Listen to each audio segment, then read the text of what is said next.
Selamat pagi. Sebelumnya saya mengucapkan terima kasih kepada dosen pengampu mata kuliah hari ini yang sudah memberikan kesempatan kepada kelompok kami untuk melakukan presentasi dan saya juga mengucapkan terima kasih kepada teman-teman yang telah hadir hari ini. Saya Jovan Julian dengan nomor induk mahasiswa 2702314763. Saya Malvian Samudra dengan nomor induk 2714058. Saya Zafira Huda dengan nomor induk 2702329903. Saya Muhammad Brahma Alamsyah dengan nomor induk 2702395685. Dan saya Jessica Talebesi dengan nomor induk 2702277950. Di mana kelompok kami akan membahas tentang sejarah ancient Cina, di mana ancient Cina mencakup geopolitik yang luas dan selalu berubah-ubah dalam seni yang dihasilkan selama 3.000 tahun. Tidak mengherankan mengapa begitu banyak keragaman dalam seninya. Bisa dilihat, ini adalah peta negara Cina. Ancient Cina mencakup geopolitik yang luas dan selalu berubah-ubah, dan seninya dihasilkan selama 3.000 tahun. Tidak mengherankan mengapa ada begitu banyak keragaman dalam seninya. Namun meskipun kemajuan teknis sedang berlangsung, perubahan bahan dan selera, serta pengaruh gagasan asing, ada kualitas tertentu yang melekat dalam seni Tiongkok, yang memungkinkan untuk dijelaskan secara luas dan diakui dimanapun dan kapanpun karya tersebut diproduksi. Kualitas-kualitas penting ini mencakup rasa hormat yang mendalam terhadap alam, keyakinan terhadap moralitas, dan potensi pendidikan, seni, kekaguman terhadap kesederhanaan, apresiasi terhadap hasil sapuan kuas, ketertarikan untuk melihat objek dan berbagai sudut pandang, dan kesetiaan terhadap motif-motif yang biasa digunakan dari berbagai sudut pandang, daun teratai hingga makhluk naga mitologi. Seni Tiongkok telah sangat mempengaruhi seni tetangga di Asia Timur dan telah mendapatkan apresiasi dunia atas pencapaiannya, khususnya di bidang keramik, lukisan, dan batu giok. Tujuan seni. Perbedaan signifikan antara Tiongkok dan kebudayaan kuno lainnya adalah sebagian besar seniman Tiongkok bukanlah seniman profesional, melainkan laki-laki amatir dan beberapa perempuan yang juga sarjana, merupakan sarana untuk menampilkan pendekatan filosofi mereka terhadap kehidupan yang mereka jalani. Sepanjang sebagian besar sejarah Tiongkok, seni dimaksudkan untuk mengapresiasikan karakter seniman yang berbudi luhur dan bukan hanya untuk menampilkan keterampilan artistik praktis mereka. Tentu saja ada juga seniman profesional yang dikerjakan oleh istana, kekaisaran, atau pelanggan kaya untuk menghiasi dinding atau interior bangunan. Ada juga ribuan pengrajin yang menggunakan bahan-bahan berharga untuk menghasilkan benda-benda seni, namun karya seni ini tidak dianggap sebagai pengertian modern. Seni rupa asli Tiongkok adalah kaligrafi dan seni ini. Di bagian ini, presentasi kali ini akan membahas kaligrafi, pottery, painting, dan sculpting. Seni Cina kuno. Aturan penciptaan dan apresiasi seni masih relatif kaku pada saat itu, terutama karena keyakinan bahwa seni dalam beberapa hal harus bermanfaat bagi penontonnya, dan gagasan bahwa seni harus mengungkapkan perasaan seniman sendiri baru muncul di zaman lebih modern. Namun bukan berarti seni itu tidak ada. Sama seperti manapun di dunia ada orang yang mengabaikan konvensi menciptakan karya yang tidak dapat ditiru. Di Tiongkok terdapat kasus seniman yang melukis musik tanpa melihat kanvas, individu yang melukis hanya dalam keadaan mabuk dan menggunakan topi, seniman yang menggunakan jari untuk melukis, dan bahkan bukan seniman pertunjukan untuk memercikan tinta ke sutra yang tersebar di seluruh tubuhnya. Lantai studio kemudian meminta asisten menyeret ke sana Sayangnya hasil inovasi tersebut tidak bertahan lama untuk dinikmati masyarakat saat berkunjung ke museum seluruh dunia.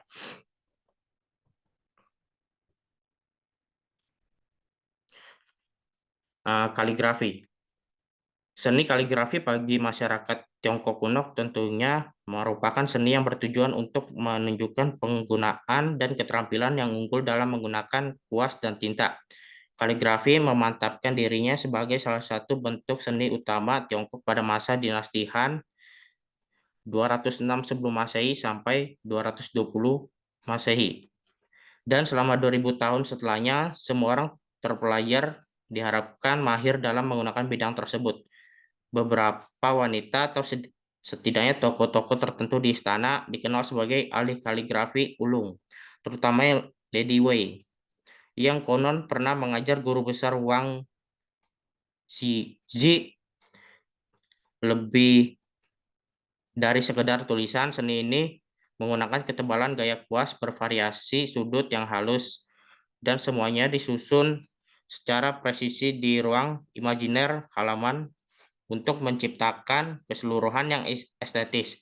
Seluruh kerajinan dengan cepat berkembang dan kaligrafi menjadi salah satu dari 6 seni klasik kuno selain ritual, musik, penahan, kereta, dan angka. Teknik konvensi penulisan akan mempengaruhi lukisan karena para kritikus mencari penggunaan sapuan kuas yang kuat, spontanivitas, dan variasi oleh seniman yang menghasilkan ilusi kedalaman.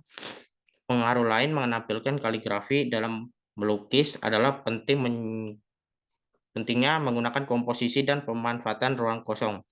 Pada akhirnya, kaligrafi tetap begitu penting dalam bahkan muncul pada lukisan untuk menjelaskan apa yang dilihat oleh orang yang dilihatnya dengan menyebutkan judul, walaupun tidak semua lukisan diberi judul oleh senimannya.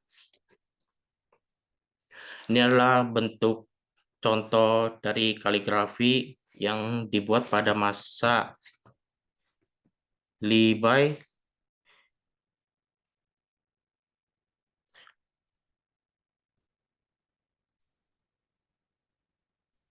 Selanjutnya ada pottery atau tembikar atau yang bisa dikenal dengan keramik.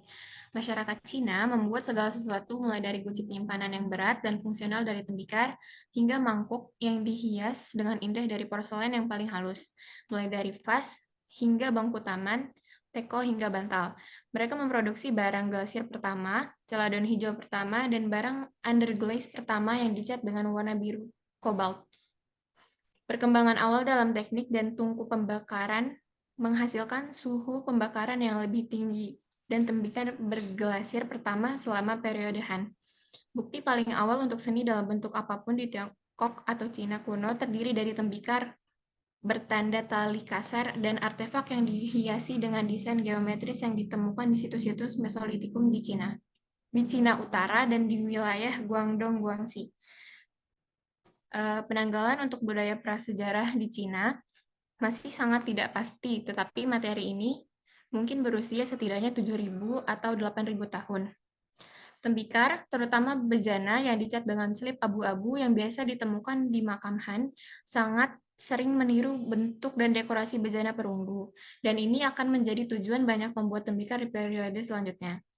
Tanah liat digunakan untuk menghasilkan mode rumah kecil tanpa glasir yang diletakkan di makam untuk menemani orang yang meninggal dan mungkin secara simbolis memenuhi kebutuhan mereka akan rumah baru. Glasir warna baru yang dikembangkan pada periode ini termasuk biru, hijau, kuning, dan coklat yang dihasilkan dari kobalt, besi, dan tembaga. Warna-warna juga dicampur menghasilkan barang 3 warna yang terkenal pada periode Tang. Hiasan emas dan perak yang kaya juga terkadang digunakan untuk menghias keramik Tang. Pada periode Yuan, yaitu 1271 sampai 1368 Masehi, dan Ming, yaitu pada 1368 hingga 1644 Masehi. Keramik yang lebih terkenal lagi akan diproduksi dengan dekorasi biru putih yang khas dan banyak ditiru, yang dengan sendirinya meniru lukisan-lukisan Tiongkok terdahulu sebagai ide desain. Berikut adalah contoh-contohnya.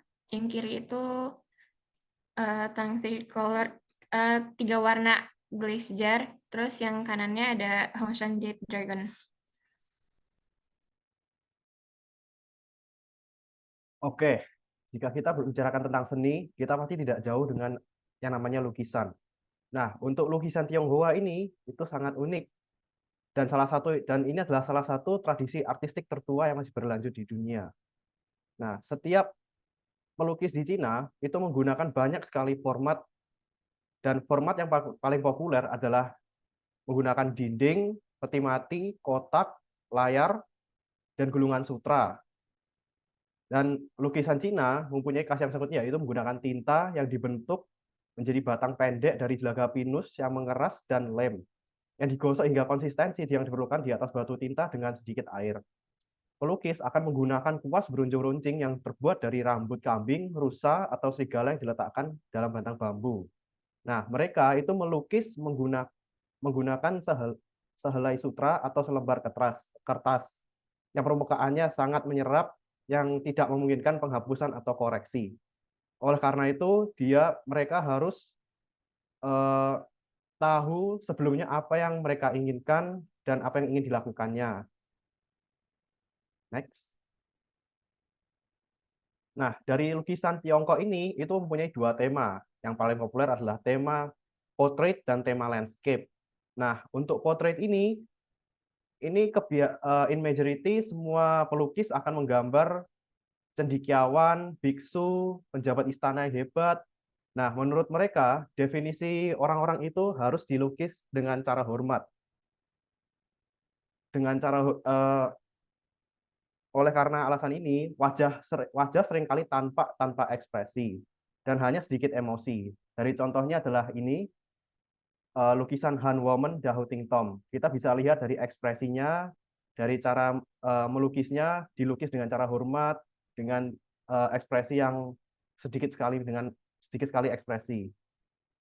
Oke, bawah. Tema yang selanjutnya adalah tema pemandangan. Nah, yang satu ini sebenarnya sudah ada sejak lama di kalangan para seniman.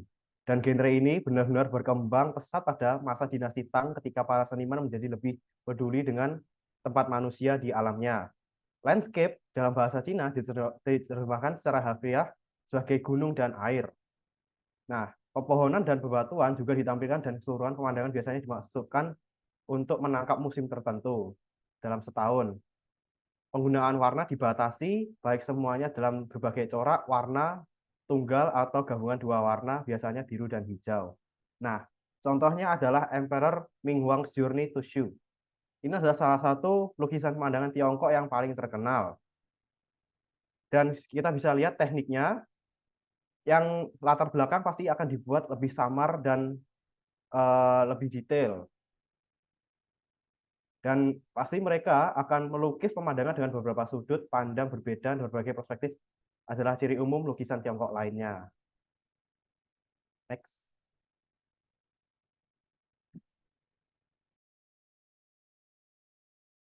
Lanjut dengan sculpting.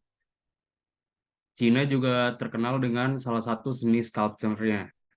Sculptor Cina telah memahat benda-benda halus seperti patung, hewan, tumbuhan, dan landscape dengan sejumlah jenis bahan mentah baru, seperti pasir dan batu bara, selain perunggu dan batu giok tradisional. Banyak dari karya-karya tersebut telah menjadi mutiara artistik yang berharga di rumah harta karun seni Tiongkok. Dinasti Shang terkenal dengan karya perunggu cornya. Bentuk umum bajanya, perunggu adalah kuali berkaki 3, terkadang dengan kaki yang dibuat menjadi binatang, burung, atau naga. Bentuknya bisa melingkar atau persegi dan banyak yang memiliki tutup dan pegangan.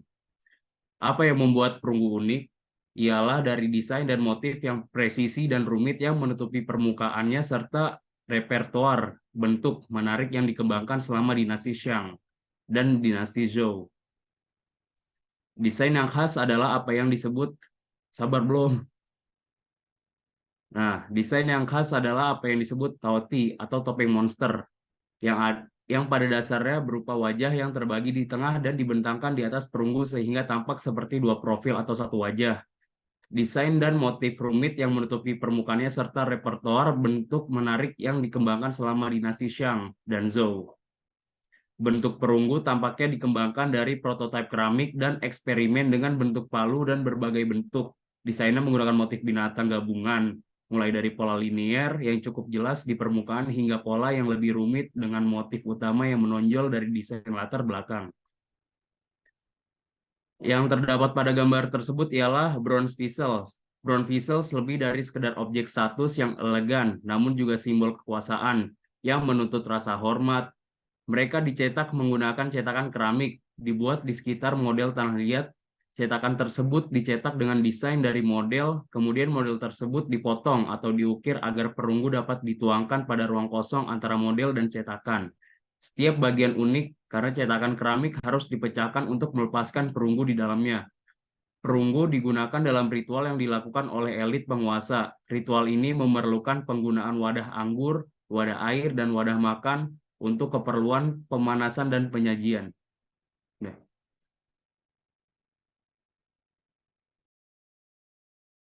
Selanjutnya ada jade.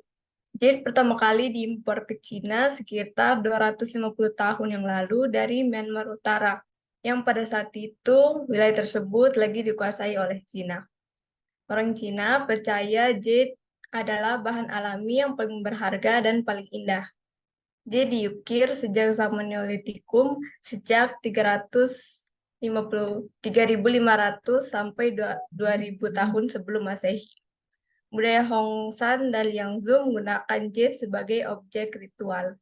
Jade sering dikaitkan dengan kelas atas dan dipandang mulia bagi para pria untuk mendekorasi rumah terutama meja mereka dengan potongan jade.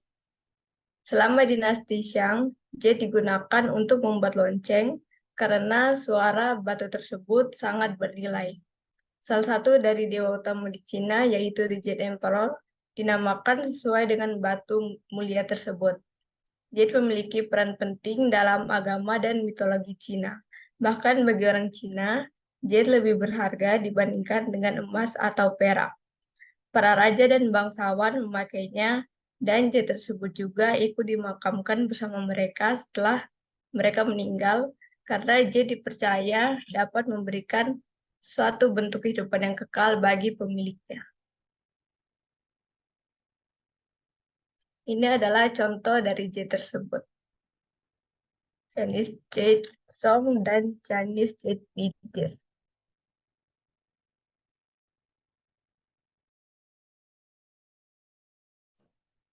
Jadi, kesimpulan dari presentasi hari ini adalah dalam sejarah ancient Cina banyak menghasilkan seni yang sangat berharga dan beragam pada masanya, dan kini warga negara Cina mendapatkan warisan dan budaya dari zaman terdahulunya pada zaman ancient Cina.